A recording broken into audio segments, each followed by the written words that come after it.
Okay, I'm feeling good with my administrative part of it. Andres, do you want to start soon or you want to give it a minute? I think we can wait to 6 of, okay, just switch to 6 of. We can wait.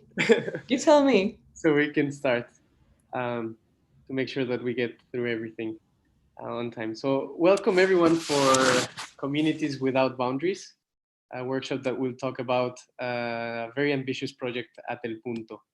So let me share my screen with you really quickly.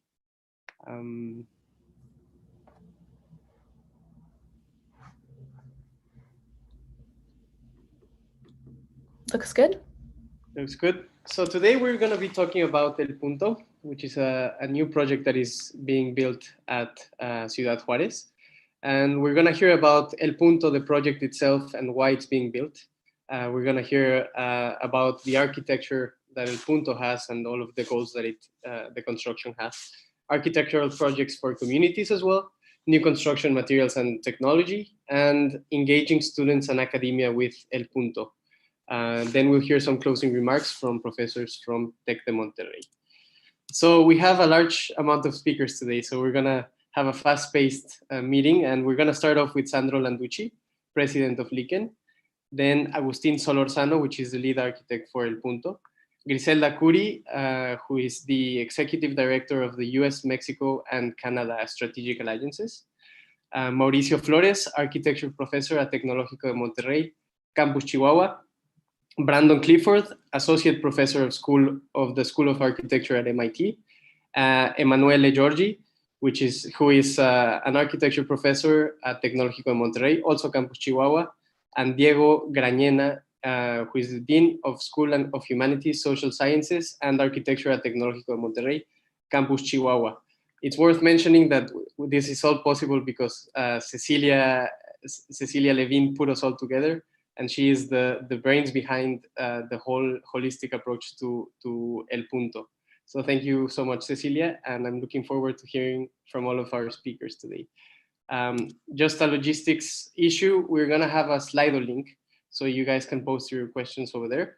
Remember that we're gonna have presentations first and then go into a Q&A session. So if you guys can start posting questions as you come up with them during the presentation, that should make things easier for us at the Q&A session.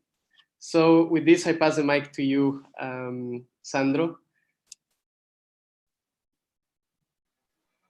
Well, thank you. Let me share a screen also.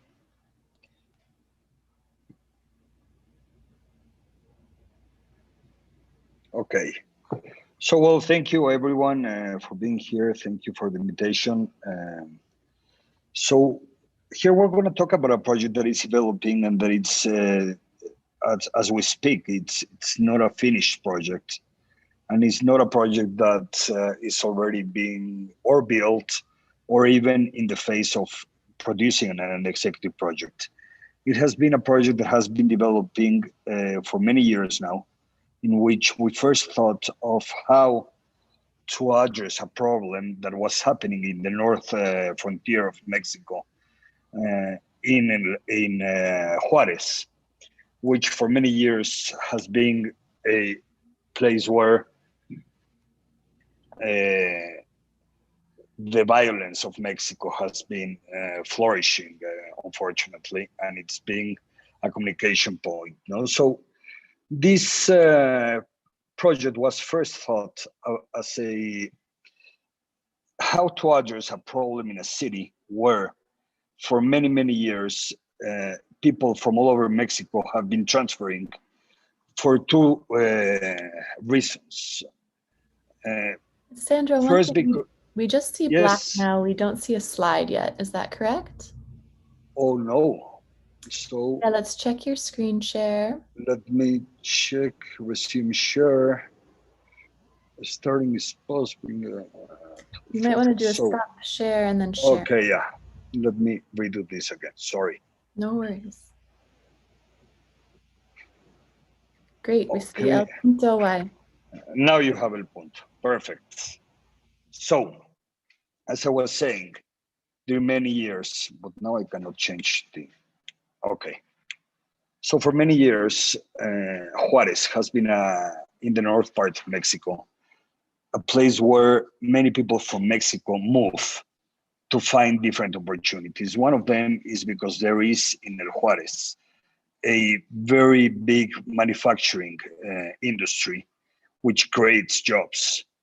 That these jobs have people are having better opportunities to find jobs in El Juárez. So it's a place that is being built by people moving to the frontier. The second thing, because they're moving there, is because in Juárez it's a crossing point to the States. So illegal workers that are trying to get a place in the States and are trying to move. So Juárez has been being built for many, many years as a migrant city inside Mexico. So we have a whole situation in the frontier of Mexico. And every time as Mexicans, and when we think about the identity in the frontier, we're always thinking about the region of Tijuana and its relation with California. But during recent years, the development of the frontier between El Paso and Juárez has been much more developed because of the industry and because of the numerous factories that have been opening there. So we have a community that has been growing and growing and growing, in which people do not find an identity. They're not locals. They're never locals. They're always coming from different places. So during these years, a socio-demographic community has been growing, and with these many problems. I'm sure you've all heard about El Juárez and the Mexican cities in the borders, and how all these people are always or finding a job there or trying to move to the States. Ciudad Juárez, it's an historic place for Mexico. It's an historic place. It was even the capital of Mexico during immediately after the Revolution of Mexico. But then it was a little forgotten, and it wasn't really a place where, as different parts of Mexico are always very rich in culture, are always very rich in even in gastronomy or whatever. Juárez has been always a city where this has not flourished. Other parts of the state of Chihuahua, where Juárez is located, have a very, very rich identity of the people, but Juárez as a city has lost this part. So when we look at Juárez, we always think about the cartel de Juárez, no? The cartel that has been communicating in Mexico in every part of the world, and it's a place where all the narcos were like born, and this narco community and these big capos of the drug lords in Juárez, no? After this immediately happened, and they began to flourish all over the country, no? Sinaloa, El Cartel de Sinaloa, or different places. But then we had this very, very big problem in Juárez during many years, that lasted many years, which was this social problem where thousands of women were being killed every year. And this was a problem that was addressed but never solved. It never found a solution, and it never found even an origin. Nobody never really understood why this happened and what was the reason for this. But in terms of communication, during these years, it started growing and growing, and everything that Mexico was communicating to the world was through Juárez and what was happening in Juárez. So all the art manifestations in Mexico, every social literature, poetics, everything, cinema, the TV series, everything was talking about this problem in Juárez. And all the world was learning of Mexico because of this problem, because of Juárez. So at that time, the notoriety around the world grew for Juárez, and everybody was looking for it. So everybody was looking for what was happening, and mostly the Mexican government started looking finally at Juárez and trying to understand what was going on. During this year, a lot of political movements came in, and the government of Mexico even wanted to change the federal government for some months to Juárez, so that the president would be living in Juárez to try to totally change what was going on. At the end, the government came up with a solution that was called 100 acciones en 100 días, 100 actions in 100 days. And this was mostly a communicational thing that really the government didn't found a solution to the problem, but just tried to communicate it differently and to try to say that they were addressing the problem. At the time, our company was invited by the government to go to Juárez to try to understand what could be done in Juárez to change the situation. And we looked at it that it was not going to be a solution that could be done in 100 days, as we were requested by the government to do. But it was something that needed to really get into study and then finding many different solutions.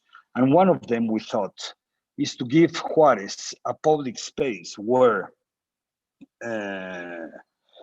community could gather, community could look back to each other, community could communicate and find a place where they could gather in different social programs. After that, we stopped working with the government and we started speaking and talking to the Juárez leaders, industry leaders, society leaders, to try to understand this behind the government communication program. At the time, we found one of the most important persons that has been developing Juárez for many, many years, which is Cecilia Levine. She's a person where has been opening and changing the way the industria de la maquila, the industry of transformation was being built in Juárez, to try to take that industry to make it a specialized industry, to try to make it this that Mexico could offer not just the transformation of products, but the innovation in products and how to have a better working, better paid working specialized jobs instead of just doing maquila, instead of just doing transformation. So we found Cecilia, we spoke to her about this program, how we wanted to change Juárez through the identity of Juárez, through a new landmark in Juárez, and how could we work this together. So at the time, she jumped immediately into the project. Since then, we've been talking, and that's why this is not a new project, but nevertheless, it's not an end project yet. It's a project that has been developing through the years to find a very strong solution to Juárez. So we first spoke to Cecilia, then we spoke to the government to say we want to do something here, and then we spoke to Herzog de Mouron to invite them to join us efforts to have a very strong project in Juárez that could gather community back and that could develop a multi-program in Juárez. So we found a place in Juárez, which is, and we call it El Punto, and I'm gonna explain this very fast. El Punto, which means like the place where everything happened. No? El Punto is a place where many things can happen and that can be a landmark. This has now been established, even though it's not yet built. El Punto, everybody now knows now in Juárez. When you say El Punto, everybody understands that there is something that is going to happen there that is going to be very important, that is going to change the way Juárez is communicating. So we call it El Punto. As I was telling you, this happens just in El Paso del Norte, El Cruzo El Paso del Norte, which historically is a very important location. So what happened in this location is the river used to cross, and the river was usually what defined the border through Juárez and through El Paso. When the river changed course in the 60s, this land came up, and there was a big discussion between the states and Mexico who was the owner of this new place, because the river moved north of the border. So Mexico was saying it's ours, the states was saying it's ours. So after many discussions and even little social riots, the states finally decided that they will annex this piece of land back to Mexico, that it will be Mexico.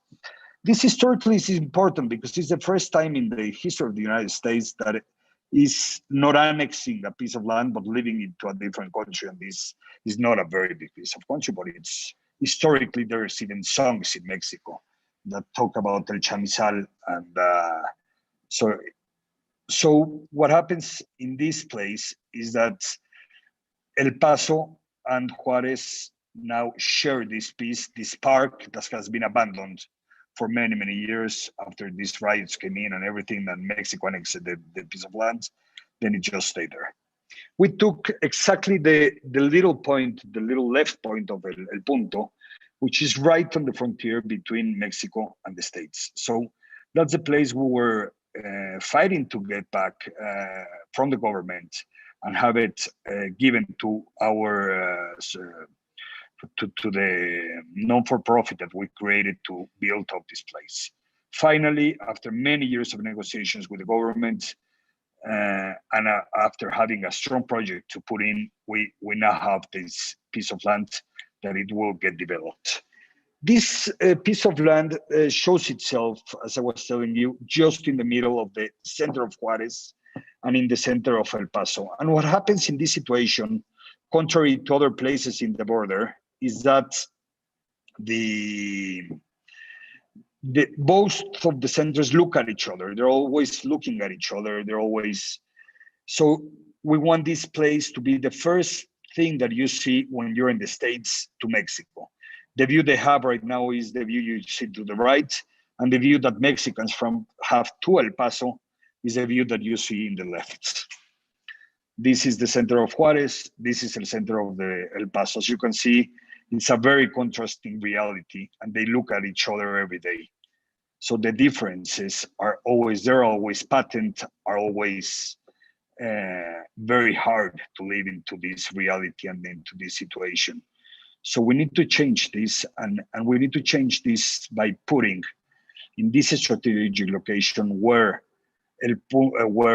in one side of the border, there's one of the most secure cities as El Paso is in the States.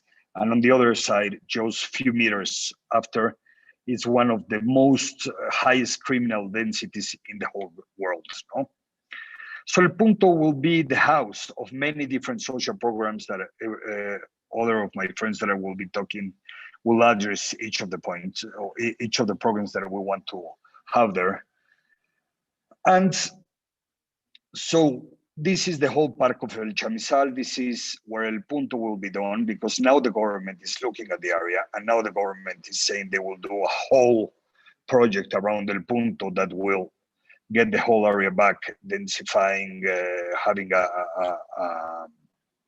so this is the park that is done, has nothing to do with our project, but it is together surrounding our project. For our project now, Augustin Solorzano will explain about it. And then we have this very prestigious project that it will be done by Herzog de Mouron. And the important thing is that it's a project that will be built step by step. It's not a project that will build now to happen in the whole program, but it will start developing by little infrastructures that will be putting on top of each other until we get to have the whole program done. As I told you, I'm not going to get into the architecture. I will now leave the speech to Augustin Solorzano, and I will talk a little bit about Augustin. Augustin was a Mexican working in Herzog de Mouron at the time that we came to Jacques St. Pierre to talk about these projects. And of course, he being Mexican, he was following this project for them. He now has, luckily for us Mexicans, come back to our country and working here. And he will be following this project with us. Not anymore as Herzog de Mouron. We were continuing working with Herzog de Mouron. But now Augustin, with all the experience he gained during many years living in Switzerland with Herzog de Mouron, he will be forming part of our team to get this project follow up through. And so I don't have a watch here, but Maggie, I think it's time I pass the word to because I saw you were making some signs. Thank you, Sandro. Great presentation. So I will stop share and give the word to Augustin, right? Okay, thank you, Sandro. So I just continue where Sandro finished the explanation. I will just talk about the architecture. Basically, the design or all the conceptualization of the project is been talking about several ambitions. So, of course, the location is a very interesting location. Is for a project like El Punto, I think there is no better location in all the border. We believe that this is a great opportunity, this place. And what we really start working with it is just looking at the directionality of this project. El Punto is in the border that normally go east to west in Mexico, and all the ambitions and the migration and all the commercial goods and so normally flows from south to north. So these two cardinal points, or these cardinal points, give us a very strong directionality to start working in a site like this. It's a huge site, so we needed something to hold and to start working that give us some hints and some directionality and some I don't know, grid to start deciding where to place the program and the different kind of programs. So starting with these directions, uh, the programs that were given by the client requirements, it was like this music school. They want to explain what is about this music school in El Paso. And this is a working and producing shop. This place is meant to be kind of a research of technology and new materials. And the idea is like the building is somehow built through this part of the program. So the production of the materials for the construction will be worked in that part. There is another area that is more like church and related activities. We put a church because we believe that this is a point for different religions or different beliefs where we can concentrate all these wishes and beliefs in order to make the project stronger and more open to many type of public. And leaving this idea is like a temporary housing for migrants or for people that is on the way, or people that are working on the project and also have a temporary place to stay. So working on that direction, we define a center. This center is the point where everything starts to grow from this point. And this point is very important because it's where all these programs or all these activities are concentrated in one specific point. No? And as Sandro mentioned, the idea of the project is to work in modules that can be grow in a very natural way. Of course, we have a plan and we have a directionality to follow, and we have a dimensions to follow, that this works all kind of a system that is growing in a very natural way, but at the same time is controlled. So the growth is depending on the budget and the money and the ambitions and everything, it will grow slowly. And with this kind of system of pixels, let's say, of these small units, can be stacked and shifted, so they will be creating an interior space under each of these elements. So slowly, with a slow grow, we start building this system of several pieces that became El Punto. It's kind of a very porous, with a lot of porosity, the building, so have many entries and many light entrances and ventilation. So the idea is to work in different types of materials. Now, in that time, we were exploring the idea of working with the ground, with the adobe or with rammed earth or some other system. But we know that the technology in Ciudad Juárez, because of all this manufacturing industry, is very interesting. So they have a lot of new technology that can be also applied in the project, not only these kind of materials. So this is just a diagrams that show how they grow in section, and is generating this inner space. And these units can be pixelated in very small units to generate more curvature in the interior if needed. So this is in the floor plan, how the grow will flow naturally. And this is some of the interior images of the central space. The result of these big pixels with medium, small dimensions generate this central space. No? This is kind of the big project. Still, there's a big project also going on for the permaculture and all the exterior spaces, which is another big opportunity to do another project that is also social engagement and connected with the community. So these some images of a model. This, you can see the site there and some model shots.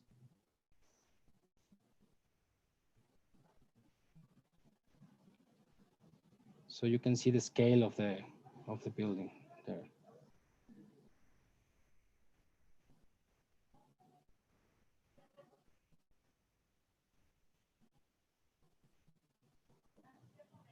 It has a different multiple levels and opportunities to see to the interior and to the exterior from different parts of the building and different heights.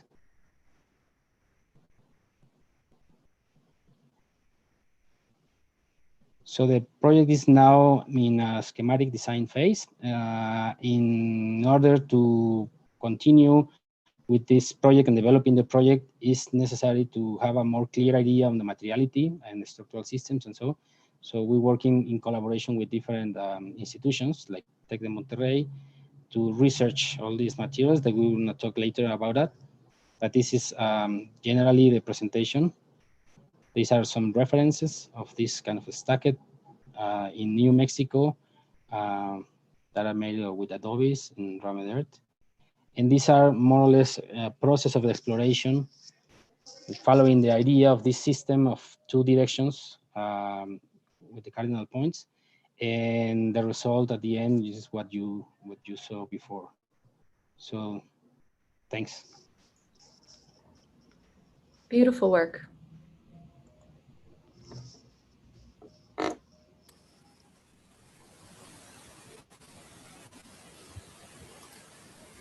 Thank you, Agustin. Now we move on to Mauricio from Tech. Thanks. Thank you. Thank you. Hi. As Tec de Monterrey and Architecture Academy, we are starting to participate in this project. As we just saw, it's a very large project with some small projects in. So what I want to talk about is how we could participate in all these projects. The variety and mix of problems and needs in the communities make it difficult to have a single replicable methodology to develop projects with social impact, especially here in Mexico. When we develop social projects, I think there is the risk that they don't come true, or maybe become useless facilities. And in some cases, they have been built, they are useful, but they depend on external support to continue existing. As a school of architecture, we have developed projects such as pocket parks and Centro de Desarrollo Familiar here in Chihuahua, both, which were built by students or by the municipal government of Chihuahua. But most of the projects remain storage on the computer. As a teacher, I have been involved in many projects with my students in the Sierra Tarahumara especially. But unfortunately, I had to experience what I just mentioned. Anyone might think that the lack of interest in these projects by government and people are the main cause of the failure. for not being interested, for apathy, for not representing maybe personal benefit, etc. But I think that the solution is how we work the project with the community. As architects, we consider that knowing the needs of the user plus our knowledge is enough to develop a project. It may be in the most of the cases, but I think that social projects require other ingredients. And this is how community-led projects propose it. And I believe that this is how it has to be worked in El Punto. A few months ago, I was collaborating in research that is in process to be published. And I met an organization that changed my mind about social projects. The movement for community-led development is an organization that seeks to empower communities, returning basics, and finding the solution of the problems in the community to be more effective and to avoid historical dependence on the governments. Also, they generate social development based on the fulfillment of human rights, collective responsibility, and social justice. In this presentation, I have taken some of these points to relate them with the architectural project with social impact, but feel free to find the correct application for these points. The first thing to consider is that the community is the center of the project. Our greatest interest should be the benefit of it. The project must help the community to learn how to guide its own development, from which everything must arise. As I mentioned, return to the basis where the community solves its problems because maybe there are no options, as just heard. In project visits that we have made to Sierra Tarahumara, we have seen that there are activities that people have learned to develop for necessity. For example, each family makes their own adobes to store them because at some point that family will need them, or maybe another member of the community will need adobes. So that's something that they learn and they do by themselves, and they carry out the construction. So this is a sample of the things that the community can do by themselves. Another point is that we have to set local objectives be achieved. Changing systems, maybe not. Maybe we don't have to look for short-term projects. We have to look for change, a real change of the system. This point seems complicated because it implies changing paradigms, and the human being is reluctant to change. So it is necessary to consider taking small steps with simple and easy projects to carry out, to generate this change and gain confidence. We have to focus on things that people have in common, needs, problems, ideas, because that will strengthen the project. And we have to develop a shared sense of optimism and a collective ownership of the project. Also, I think we have to consider, and this movement thinks that we have to consider people as experts of their own place, of their own town. Let them be the ones, sometimes, let them be the one who design. In some cases, we will become the helpers. We have to appreciate the diversity. Everyone in the community should express themselves in the decisions that may affect them. I think everyone has something to say. to say. We have to seek the participation of everyone. It should be a collaborative local leadership. Everyone is a potential leader. In this kind of projects, I think we will learn by doing. So the activity planning must be flexible to allow change, the project change and become something else, something different from what it was initially proposed. So I think we must allow it as long as it's a decision of the community and if it's for their own good. And for this, we have to have time for reflection and communication to inform everyone what is happening. Also, we have to document the process and create measurement instruments that help us to validate the community participation. And the result is what we have desired. Mainly, change the mentality of people. We have to, they are not beneficiaries, but agents of change that have to be aware that if the things are working, is for them and by them. As a conclusion, I think that design process in social projects must be structured in a way that includes an active participation of the people, of the community. I believe in projects like El Punto, all possible support is needed.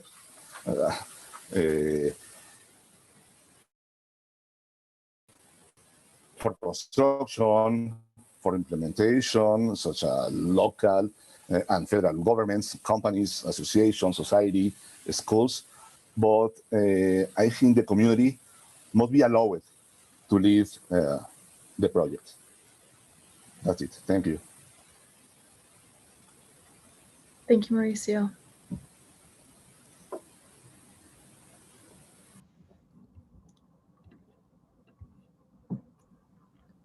And Brandon is next. Hi, everyone. I'm Brandon. First of all, I just want to say thank you so much for having me. This is a great opportunity to challenge some of the approaches that we take in our research lab called Matter Design. I just wanted to start by sharing a bit of our methodology and the way we think. For the past 5 years, I've been working on a very fundamentally ancient problem of just trying to figure out how to embed behavior into massive objects so that they can move, transport, and stand with ease. Fundamentally, there are two tasks or motivations behind this work. The first has to do with energy, and the second has to do with community. So as you see this, we've been experimenting with some really ancient methods of embedding intelligence into objects, but really decoupling the association that we have with fossil fuel burning equipment. How is it that ancient civilizations were so adept at moving these massive megalithic stones? And yet today we struggle with the conception of how these ancient architectures could have ever happened. So we find that as a potential to think about how to shift the contemporary direction of how we're thinking of construction. These experiments have been asking the question of how to put on public performances of the act of construction as performance art as they may appear. Fundamentally, they're really looking at construction and just moving heavy things. The second half has to do with community. Because so many of these ancient civilization monuments, megaliths, or prehistoric sites were not just construction sites, but they were themselves memorials or markers of events or trackers of celestial bodies. And for that reason, embedding so much energy into these objects requires a more delicate and punctual attention to working with community. So here you can see we've been casting these massive heavy objects that can be transported and assembled just with carbohydrates. So only manpower is necessary to move these things. If a brick is designed for a human hand to pick and place all day long, the construction industry assumes that anything larger than a brick should really be picked up by fossil fuel burning equipment. So here, by embedding behavior of density and geometry into these objects, we're able to manipulate massive objects with ease. The question of community emerges in thinking about how could this like lab-based research have an impact on community? And at this point, I would say this project that we call Walking Assembly is quite inert. It's just asking questions of how these objects can move and how they can assemble with each other. And herein lies why I'm here today, is because I was fortunate enough to meet Cecilia. And we've been asking the question of how could that lab work? I'll skip this. How could that lab work start to build some friction with some of the issues that surround exactly what we're talking about today, which is community engagement? And what kind of architecture could help contribute to that as small or as large as possible? So here, one of the things that we understood with Cecilia is that El Punto puts on public events for the community that range in scale.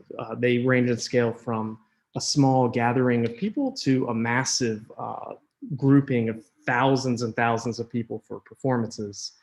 Lately, we've also been asking the question about what would it mean to produce a community center in a pandemic? What does it mean to gather people in an age of physical distancing? So we tried to create a few minimal elements that could transform with ease to provide as many possible different programs.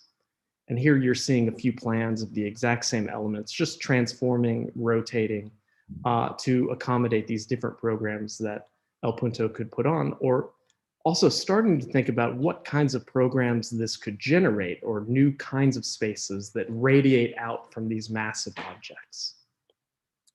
One of the things about this site is it receives so little rainfall a year that cover was not the main concern, but dealing with thermal conditions and a lag between the day and night was something that we were hoping to take advantage of with the density and the thermal mass of the concrete. You'll also see one of the vertical elements has a hearth embedded inside of it. So here you can see smoke coming out of the top of that hearth. Cuisine and food is obviously important to gather people together. And we wanted to make sure that there was some type of intelligence in these objects so that we could have chefs come and cook food, or even just families getting together to have a family gathering or a dinner.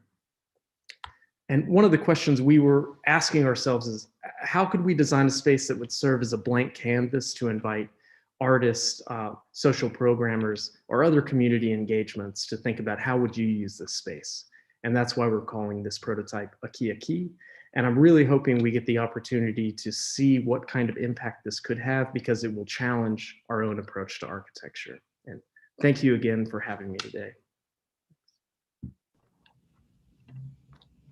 Great, thank you, Brandon. Beautiful work. Emanuele, right? We have one more presentation, and then we'll move into a question and answer. Okay, thank you very much. Thank you very much, first of all, for the invitation to this meeting. But even more, thank you very much for the invitation to be part in this project. That is a fantastic project. That is El Punto, a project that I think is a very extremely contemporary project, because it represents how our territories and how our cities can really solve the challenges for the society of today and the society of tomorrow. I would like to point out some aspects, some issues that I would like to discuss with you about the importance of engaging students and academia within this project of El Punto. The first one is why it is important to engage students within community building projects. We already saw with Mauricio and with Brandon how the topic of the community building and the community building projects and the topic of empowering local communities is an extremely important topic today. We saw, for example, here with COVID-19 breakout, how the situation in which we have a good community, a strong community, we have good social relation, we have maybe we can mitigate the economical impact or the environmental impact. On the other side, where we don't have strong community, we have problems such domestic violence and so on. So community is extremely important. It's one example is that is one of the 17 Sustainable Development Goals for 2013 of the United Nations. Another example is the topic of community building is at least one decade that is within the debate in architectural research, in urban design research, in urban design, in architectural practice, and also because it's the topic is not just within our field, but is also in the mind of several thinkers. For example, Stephen Hawking that say that without community and strong community, humanity could not reach the level of civilization as we are. And the same way, for example, Pope Francis with the book and the encyclica Laudato Si, he said, without a strong community within the city, we cannot reach sustainable society and sustainable territory. So this is a very important topic, and I'm sure that everybody wants to improve a little bit the world. And as we are almost everybody engaged with teaching, I'm sure that everybody wants to improve or know how to improve the world, also empowering students. So focus the attention of the students on this extremely important topic as community building. Then there is another aspect that I would like to point out, that is the academia as a urban power. When we involve academia within urban projects like El Punto, of course, we are bringing one of the most important aspects of academia, that is the innovation within the city. So we bring innovation from the academia outside. But there is another aspect that I think extremely important, that academia is a fantastic word. At least, and maybe not every university or institution are fantastic word, but at least MIT, Tecnológico de Monterrey, University of Guadalajara are fantastic university. And these fantastic university are made, yes, by students, by researchers, by teachers, but they are made and by a strong aspect that is the networking. So there are a lot of organizations, associations that represent society and citizens, institutions, private and public institutions that are involved within the project of academia. So when you involve academia within a urban project, you are involving a big urban power. So for this, for this aspect, I think is very important of the project that we are doing together. Then, if I can speak a little bit about the small grain of sand that we are making within this project, is a report on materials and plans to implement one of the aspects of El Punto project. And this aspect is related with the materials and plant to use in the permacultural garden to be implemented in the project. So there is one very nice concept that I think very nice, that is this concept of material culture. That basically is try to understand the cultural aspect within the materials or within the object. And in the same way is the physical aspect of the culture. And I'm a little bit worried about the fact that architecture, as architects, we are losing little by little this capacity to understand the cultural aspect within the material.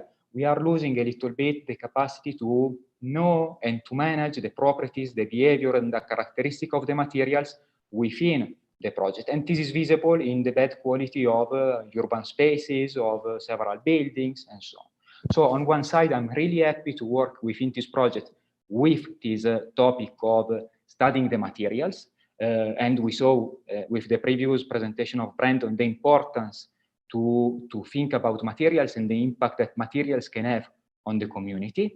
And also on the other side, I'm really happy to work with this topic because one goal of of El Punto is to create something like a platform within Ciudad Juárez where the community can be empowered, knowing better the materials for the construction. And if we have this problem of ignorance for the material, maybe we have a bigger problem related with ignorance to botany, to trees, to plants, because our environment is a living environment, but often as architects, we forgot the importance and the properties, the qualities, and the characteristic of trees, plants, and garden. So there is this very interesting aspect within the project of El Punto, that is the permacultural garden.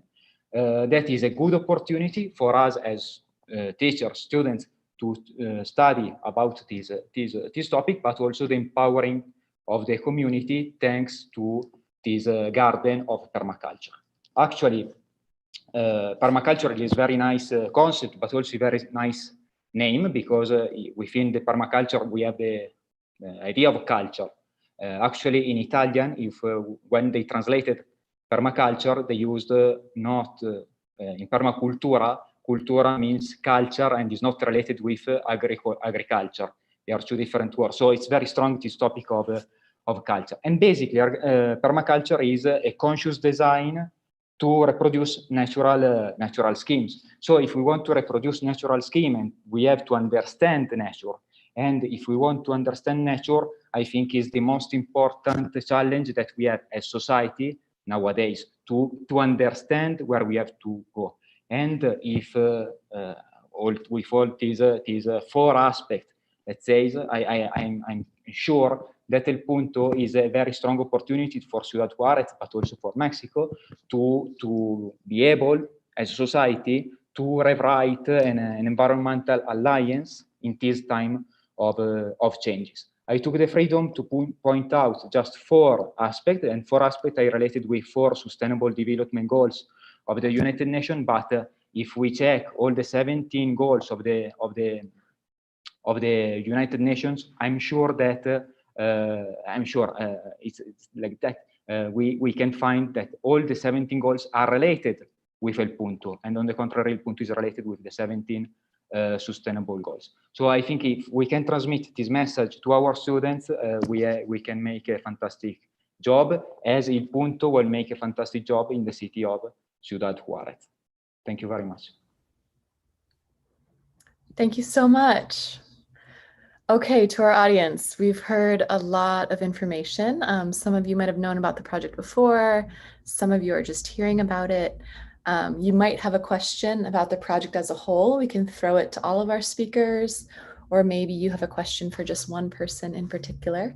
So again, we are collecting questions in Slido. When you look at the chat in Zoom, you'll see a link there. When you go to that link, you have a platform where you can ask your questions. You can also read the questions that your colleagues here are asking. So it's kind of a lot of information. We did fast talks for this today because there's a lot to tell you about the project, but we hope that spending some time in conversation can help address some of the things you're thinking about. So we do have some questions coming in. Great. And the first one is directed to Augustin. And it's, which kind of structure are you considering to combine with Adobe to reach the necessary heights? She's curious because since she noticed that the scale of the building is quite high. This question is from Melissa Lamas from ITESO. Now, at the moment, we are thinking in several potential materials. Adobe or raw material was one of the ideas. But let me just give me a moment. I will show you.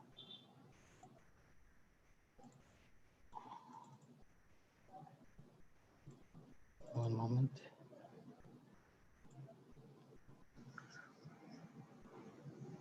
So some quick observations on the structure. The idea is to just show. Well, the idea is to have a structure that works independently of the wall construction. That's why maybe it's not ideal, in this case, the Adobe for several stacked floors. And And we are exploring, we had explored which kind of a structure is ideal to work with this. And there is an example, just to not be so long, I will not show you this reference. This is a project design from Herzog de Mouron, that they can reach really high space with Adobe, but this is a kind of an Adobe raw material production that is prefabricated in a workshop. So, and then it's transported to the site. So as you can see, the structure is a reinforced concrete frames, beams and columns, and the raw material blocks that are very big and very large are stacked together as a only as a partition wall. They are not structurally working, only supporting their own heights, their own weight. Sorry. So you can see, this is a very incredible exploration of materiality, and they made a really interesting building, working in a workshop and transporting all these huge elements that are numbered and located and positioned in the right place, which is quite of a simple module, unless this part where they have a circular window, but the rest is really simple construction. As you can see, the result is amazing. The interior space for this specific project was used to store herbs to produce these Ricola candies. So this place, there was no need to artificial climate, air conditioned systems and so, because the construction gives all the thermal qualities that they require for this kind of storage. So that's the principal idea for the structure, in case they want to use Rammed Earth or Adobe walls construction. And maybe talking about the structure and construction, and trying to connect Brandon's work with yours, Augustin, it seems very reasonable to me that you can imagine, as El Punto grows and as this project is, as Sandro said, a very modular project and a step-by-step process. Yeah. It seems very natural to see those concrete monoliths rolling into El Punto. Yeah, I don't know if you two could talk about what needs to happen for us to see a project like that grow, like this pixel monoliths being rolled into place instead of craned into the building. So I can just give a comment. Maybe this kind of a combination of two systems, or the different systems, with these rolling and moving elements that are incredibly interesting, and they have a lot of potential. They can work in different parts of the project. I don't know, like defining the main entries or the entrance for the public or for the people to the building. Also defining direction, and also defining certain spaces in the exterior to gather people for small meetings or for I don't know, social gathering, etc. I think it's really interesting how these modules can work very well in terms of construction, because the idea is like a hands of people building this El Punto. Andres, I don't know what Brandon consider on this. I think Cecilia was about to say something. This is Cecilia. When I met Brandon, I imagined how we could together work with his exploration of materials, because then the space could become more flexible as far as how the spaces were going to be used for, and as also the direction of the building and how we could utilize also the material for the different seasons of the year, and how we can open it and close the building to be able to make it more sustainable and not use so much energy at certain times, and allow, especially now with COVID, how we can ventilate certain spaces. Yes. So it gives a lot of flexibility and makes it very interesting to explore. Yeah, just to add to that, I mean, that's one of the things that I'm eager to try and explore, is what other potentials. I mean, the walking assembly project is just thinking about how do you assemble things together. I should say that we collaborate with the building industry. So this is work done in partnership with Cemex, a Mexican-based cement company, but the group we work with is in Switzerland. They're working on the material science behind getting the density correct. And all we care about is getting the center of mass where we need it to be. But then what you use that for, I think Augustin is raising questions about, like, you could use that to aid in assembly, but you could also use it to retain heat. You can use it to ventilate. You can use it for all the various contingencies that we need in architecture, which is not static. And I think that's the way that we've been thinking of concrete for years, or really many materials, is that they're static. They shouldn't change. Totally. The reality is they decay, they change, and we need them to change. It also seems that it adds into the community aspect of the building, sort of having people shift around these structures and collaborate on it, which ties into this question that we have for Mauricio, which is, what do you see as the largest challenges to ensure success with El Punto? I reckon it's in a context of community building. So could you give us your thoughts, Mauricio? Okay, I think that the largest challenge is make community. As I think Sandro said, Ciudad Juárez is a mix of people and cultures. I think like any other border of the planet. So all these people crossing. Some of them staying in Juárez make a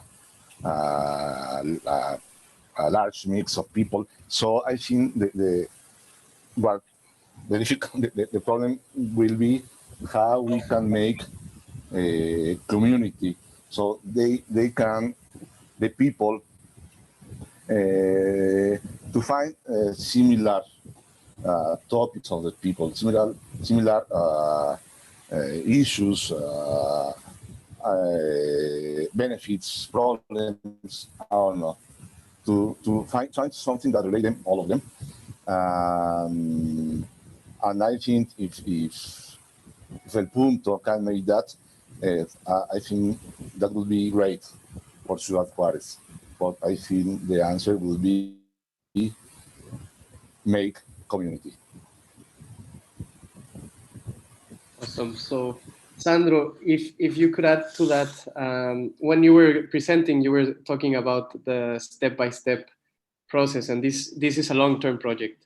So how do you how do you expect the community will be kept engaged with the project as generations flow through this space and come in and come out of it, to tie into the community building that Mauricio is talking about? Well, first, there is no program in this building that it won't be committed to a social program, no? All programs that are going to be built in El Punto are social programs that are depending on programs that are already being done in Juárez and that are running in Juárez. So what we've been expecting for these years is that we first start with the Music Academy. The Music Academy, it's a program that it's something that is already going on in Juárez, and it's also something that it's hundreds of kids are now studying music because of a government program that started, that then was taken by society. Cecilia is one part of that society herself that is now handling these kids to learn music. So the first program that we want to build up in El Punto, it's a program where these kids will have a professional space to continue learning music. So when you have like a music academy being part of this project, everything that evolves around these kids, their families, everything will be a gathering point. Something that already happened in El Punto. Society has already taken this place as a zone owned by them, because when the Pope came to Mexico and he chose to come to the border of Mexico, and he then chose not only to come to the border, but to come, as you know, it's 1,000 miles border that we share with the States. He chose Juárez because he perfectly understands that Juárez is the border that is communicating Mexico now, and where everything is, that happens in Juárez, it's just a replica that will happen in other places in the border. So when this mass was done in El Punto, we received thousands of people to go see the Pope there. And now the place where the Pope made his mass is still there. So people, I know you were talking about a different thing, but what I'm saying is this is already a place that is taken by the Juárez Society. This is already a place that is where Juárez Society has been and that continues to visit.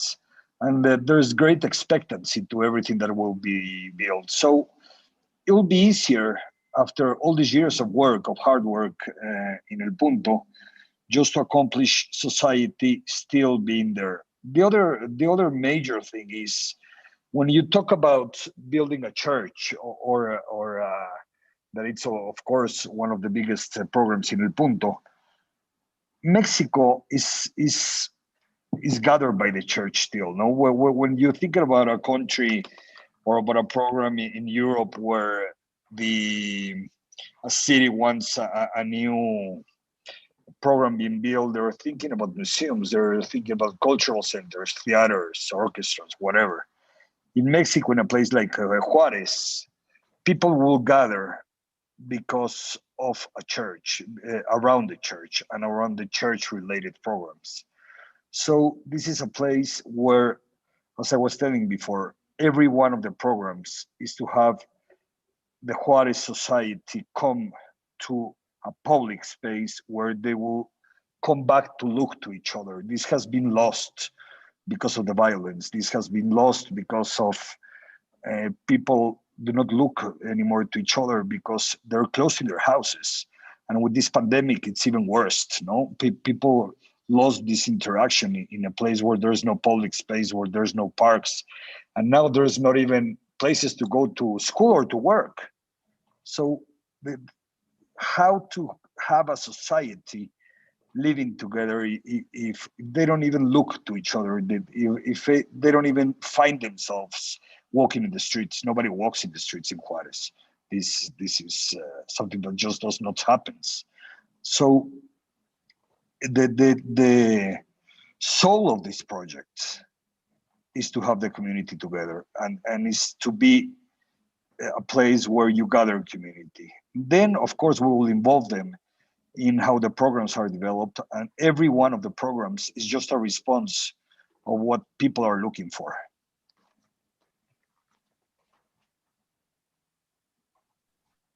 Thanks, Sandro. Yeah, I think that's what makes El Punto so special. You're thinking it through all these social programs around the structure and not the other way around. So we have a question for Emanuele. And it's, how do the students respond to this project? Which part is most exciting to your students? And do they remain involved? Which also ties into the long-term collaboration and engagement with this community. So Emanuele. Yes, thank you very much for the question. Actually, we have basically around 30 students working with this project, and they react very well. I mean, they are very interesting on the project because even if they are young students and the first semesters, but they immediately understand which is the impact of this project within the city and within this metropolitan area. So not just Ciudad Juárez, but also with the relation with El Paso. So they reacted very well, and in particular, they are interested in the topic to study the properties and the quality of materials, and even more studying about plants. This, as I told you, is just one grains of sand, no? But we can make a lot of more activities, other activities within El Punto. And speaking on long term, I imagine that we can, with the students, work during the definition of spaces, activities, and so on before the construction, but also during the construction, and even more after the construction, because El Punto will be an alive organism.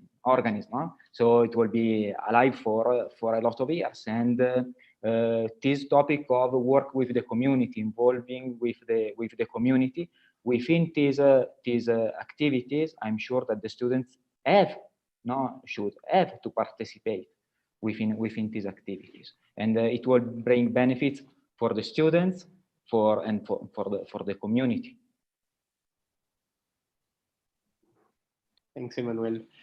So I think this might be a question for Cecilia,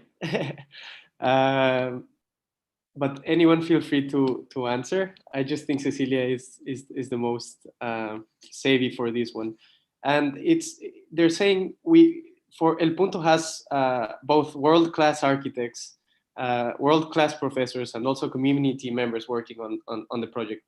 So what is the collaborative philosophy of El Punto? How is El Punto able to connect all these different actors within the ecosystem and bring them together for one single goal?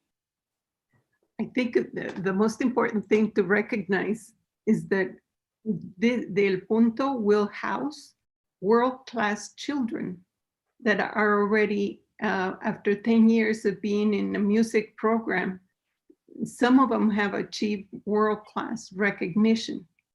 And so I think even though we have not created the physical building, El Punto already has a meaning for everybody, that we're putting together an ecosystem, a world-class ecosystem. And it's composed of people in the community that are world-class, with the outside world that has been very kind to come and look at our community as a challenge.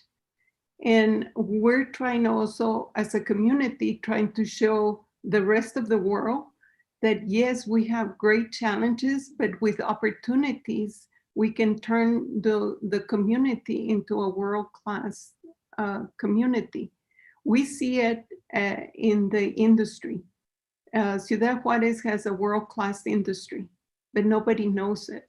It gets clouded by the fact that we have narcos dealing here, we have violence, and we have all the challenges that make news. But what El Punto will do is be the point where an ecosystem can be structured so that we can share these ideas, because we're not the only community that is going through these problems.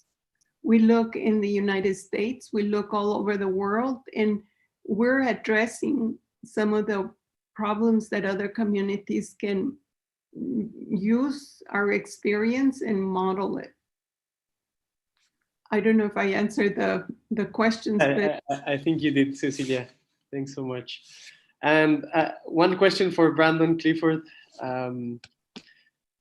It's a fun one. So you're seeing dance in construction and performance in building. What unexpected experiences have you seen resulting from this perspective? The unexpected result. I mean, for us,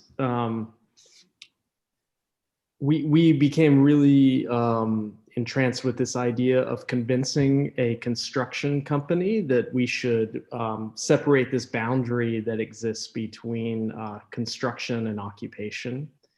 That there, obviously there are some safety protocols, but something to do with just moving these massive elements. I mean, they have so much inertia that you really cannot just pick them and place them. So many of the conversations that surround construction deal with timeline, budget, efficiency, and it's really kind of like siloed into this category of like faster, cheaper. But if you start to think about bringing the humanities into this and building community in the way that, think of an Amish barn raising, where it is an architecture, it is a structure, a space that you're building, but the act of construction is actually the act of bringing a community together. And I think we, in our contemporary minds, we've lost sight of that. So we've been operating in that strange territory, which is oftentimes uncomfortable, and the unexpected results have to do with just totally undoing certain ideas that we have. So one of the issues we have with concrete is that it really only lasts 100 years, reinforced concrete. And after that, it gets landfilled. So if we can start to think through ways that things can easily be assembled, that means they can also be easily disassembled. And we can think about things that last much longer, or think about the afterlife, as well as the way that materials are sourced, transported, and assembled. And Andres, quick time check for you. We're at 7:20 and we want to do a closing presentation also. So maybe if you want to do one more.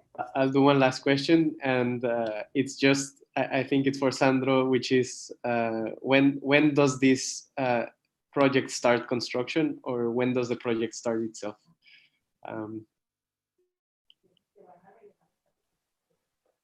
Well, that's a big question, and of course, what we're doing at this moment is, after, as I told you, it's recent that we finally got legally the land. We're now trying to establish in which program we will start and how to enter this. And this is, we need to start doing the project really, because everything that you've seen until now, it's just a conceptual idea, no? We will start working now with Herzog de Mouron to look at what is the program that will start that can have an immediate impact, so that at the same time that we develop the whole project, but we have an immediate program, because that's how it was born. That's as I was telling this, through these phases.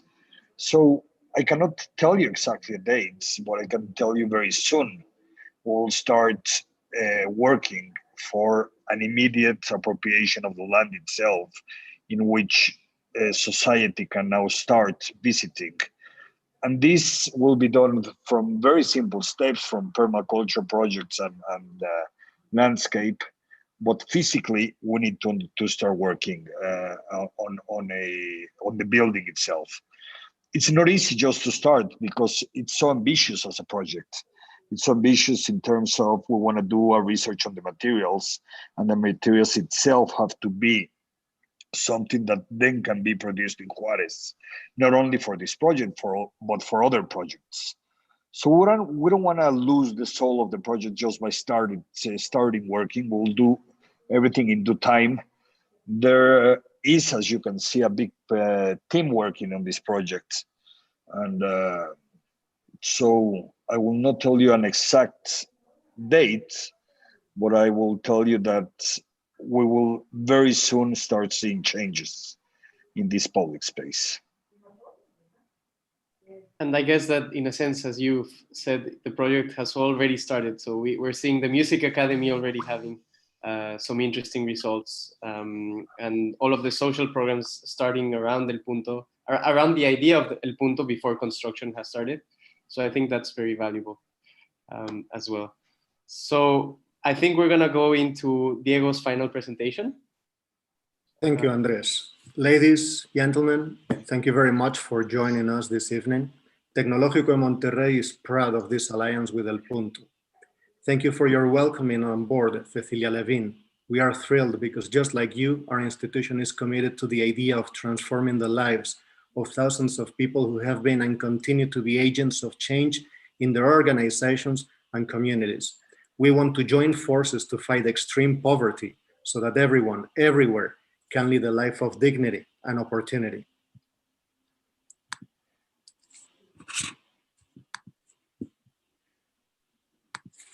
At Tecnológico de Monterrey, we are proud of our history, yet humble enough to know that it is necessary to keep on learning, innovating, and venturing in order to continue serving 21st century society, building on our own roots and values, and adapting ourselves to the world to make it better and more humane. We are still not satisfied with the world we live in and are aware of our great potential to change it. It is our objective to stay on the path traced by our founders, to educate leaders capable of facing lifelong challenges successfully with values that generate positive impacts that spread to the rest of the community. Our 2030 strategic plan presents a new stage in the transformation of Tecnológico de Monterrey, drawing from the essence of the institution and its past achievements to focus on a more humane and innovative future, centered on the well-being of our community. We have developed a new educational model focusing on the development of competencies and challenge-based learning, the Tech 21 educational model, one of the most significant transformations in our history. At Tecnológico de Monterrey, we believe that education improves people's lives. This conviction has persisted and makes us more committed than ever to this purpose. Today, we fulfill this desire by educating people to free their potential in order to transform themselves in the service of others. People who are humble and courageous, people who question paradigms, have the ambition to improve, embrace a state-of-the-art technological knowledge, but maintain an ethical and humanistic profile. People who reflect and challenge themselves to act and who are more concerned with being than having. We believe everyone educated in our institution can and should have the ability and the will to transform the organizations they participate in, their environment, and the communities where they live. How will we have a world with less inequality and more economic and social opportunities? Current challenges compel us to promote the use of technological and social innovations oriented towards the generation of welfare, justice, and inclusion. It is far easier to imagine and talk through grand ideas that change the world than it is to actually get out there and do it. El Punto is a very real need that Tech 21 can offer very practical solutions to. Traditionally, most attempts at improving things are rolled out in a top-down fashion. What makes El Punto highlight is that it begins on the ground and it proves so effective that its influence can spread out around the world from there. While leadership at the top is critical in addressing some of the bigger challenges facing us on the planet, it would count for little were it not connected to the work of millions of unsung heroes like Cecilia Levine and those involved in El Punto, who fight each and every day for justice and a better life for everyone. We all have a contribution to make, and history shows us that if we do, even the greatest of problems can be overcome. Social entrepreneurship, seen as one of the most promising ways to create change, is often viewed by outsiders as an effortless and almost romantic pursuit, yet in reality, it is far from it. Social entrepreneurs and social innovators around the world often have to make considerable sacrifices that often test their passion and commitment to the limit. On their journey, many social innovators like Cecilia Levine have had plenty of opportunities to give up, but they didn't. They also hit many dead ends, but found many ways around them. It is this tenacity which perhaps more than anything separates them from everyone else. Tecnológico de Monterrey needs strategic partners that show this tenacity in order to make the world a better place. El Punto shines a light on some of the people creating the kind of change we all want to see in Juárez, Mexico, and the rest of the world. For those seeking inspiration and believe that change is possible, or those building their own social change projects to tackle all manner of problems, this is a project that will inspire your trust and faith in the possible. Regarding faith, every one of us has a soul that longs to connect with its creator and to contribute to a better world. El Punto stands as a testament to these purposes, offering a quiet and safe space to go inward and revitalize your sense of purpose in the world. Here, you can lay down your burdens, contemplate your dreams, and tend to your spirit. Whatever your faith background or system of belief, you are welcome to use this space for personal prayer, reflection, and meditation. Tecnológico de Monterrey is proud of integrating part of its Tech 21 educational model into this citizen lab, where students are challenged to offer real solutions to homeless migrants and the beautiful people of Juárez. Since day one, we fell in love with the idea that follows the tradition of the medieval builders' lodges.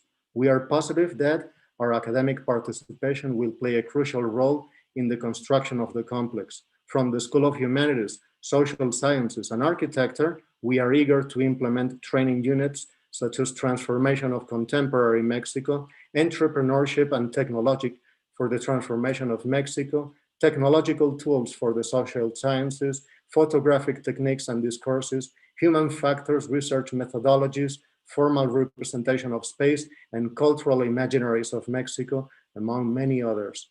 Students, and those who remain open, will increasingly realize that they need to become ever more skilled change makers, both to succeed in society and to live the deep satisfaction of contributing importantly to the good of all.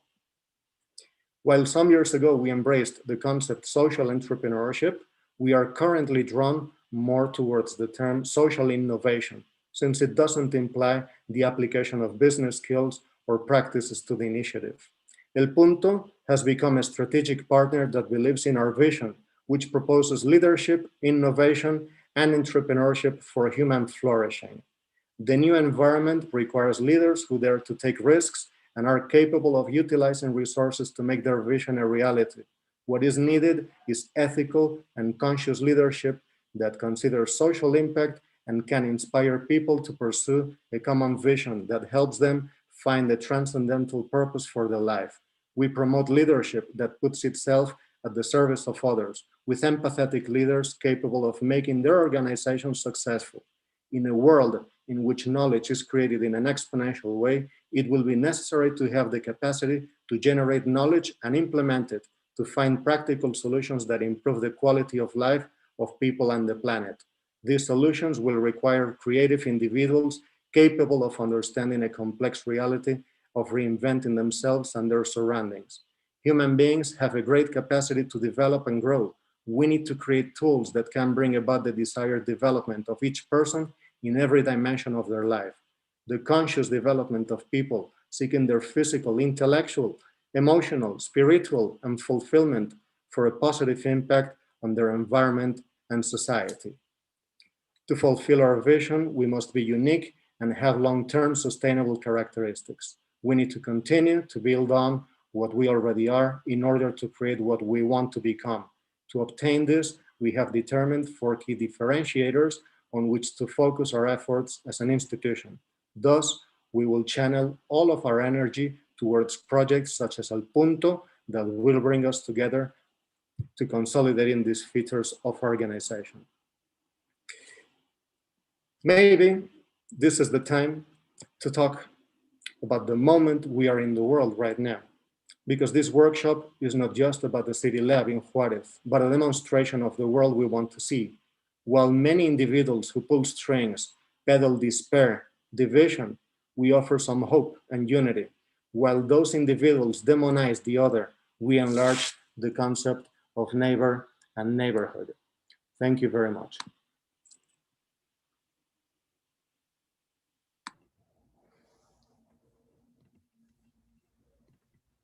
Thank you so much, Diego. So with this, I think we can conclude Communities Without Boundaries. Thank you everyone for joining us late in the summit. It was a great event for us, and we hope you had a nice time. Thank you, Andres. Thank you to our speakers. Thank you. Yeah, thank you all the speakers. Thank you, Andres, for all the work and good job. Good night. Thank you, everybody. Thank you, Cecilia, Sandro. Thank you, Cecilia. Emanuele, Diego, Mauricio, I think he left. Thank you, Maggie, Andrés. Saludos, Pablo, Diego. Sí, gracias a todos. Hasta luego. Gracias. Gracias. Saludos a todos. Gracias. Thank you very much. Marc, saludos. Un cordial saludo. Gracias. Thanks, everyone. Quisiera que pudieran imaginar por Oh my gosh, so much information. Thank you. It was wonderful. I thoroughly enjoyed it. I'm so glad. Thank you for coming.